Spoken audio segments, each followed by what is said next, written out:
పాత నిబంధనలో అయితే ఇశ్రాయేలు శరీర సంబంధమైన భౌతికమైన భక్తిని జరిగించారు కాబట్టి పాత నిబంధనల వాళ్ళు ఒట్టు పెట్టుకోవచ్చు. ఆజ్ఞ కాదు, స్వేచ్ఛగా. ఒకసారి ఒట్టు పెట్టుకుంటే దాన్ని నెరవేర్చి తీరాలి. అప్రమాణం చేయకూడదు. అప్రమాణం చేస్తే శిక్షించబడతారు అనేది పాత నిబంధనలో చూశారు.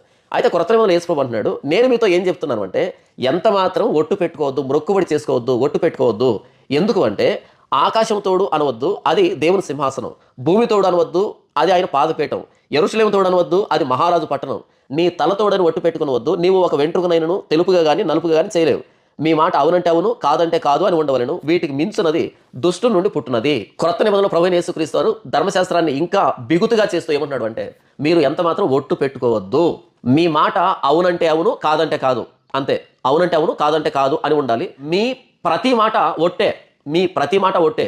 మీ ప్రతి మాట పాత నిబంధనలో ఒట్టు కంటే స్థిరంగా ఉండాలి, అంత నమ్మదగిందిగా ఉండాలి.